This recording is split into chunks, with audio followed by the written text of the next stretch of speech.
আবৃত্তি করছি বিশ্বকবি রবীন্দ্রনাথ ঠাকুরের কবিতা বীরপুরুষ। মনে করো যেন বিদেশ ঘুরে মাকে নিয়ে যাচ্ছি অনেক দূরে। তুমি যাচ্ছ পালকিতে মাছরে, দরজা দুটো একটুকু ফাঁক করে।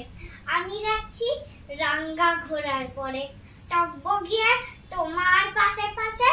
রাস্তাটিকে ঘোড়ার খুঁড়ে খুঁড়ে রাঙ্গা ধুলায় মেয়ে ঘুরিয়ে আসে। সন্ধে হলো, সূর্য নামে পাটে, এলেম যেন জোড়া দিঘির মাঠে। ধুধু করে যেই দিক পানে চায়, কোনখানে জনমানব নাই। আমি যেন আপন মনেটাই ভয় পেয়েছো, ভাবছো এলেম খোটা। আমি বলছি ভয় করো না মাগো, ওই দেখা যায় মোরা নদীর সোটা। চোর কাটাতে মাছ রয়েছে দেখে, মাঝখানেতে পট গিয়েছে বেঁকে।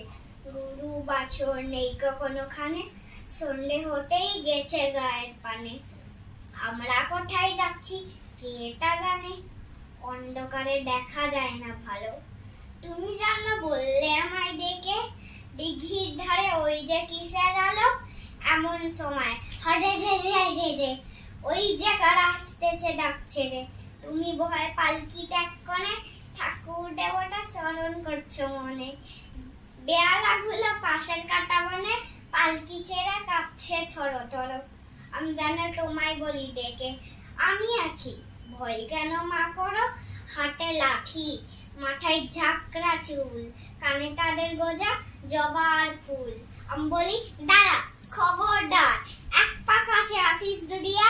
এই যে দেখ আমার তলোয়ার, টুকরো করে দেব তোদের সেরে। শুনে তারা লম্ফর দিয়ে উঠে, চেঁচিয়ে উঠলো হাড়ে রে। তুমি বললে যাসনে খোকা উড়ে। আমি বল দেখো না চুপ করে। ছুটিয়া গোড়া গেলেম তাদের মাঝে, ঢাল তলোয়ার ঝনঝনিয়ে বাজে।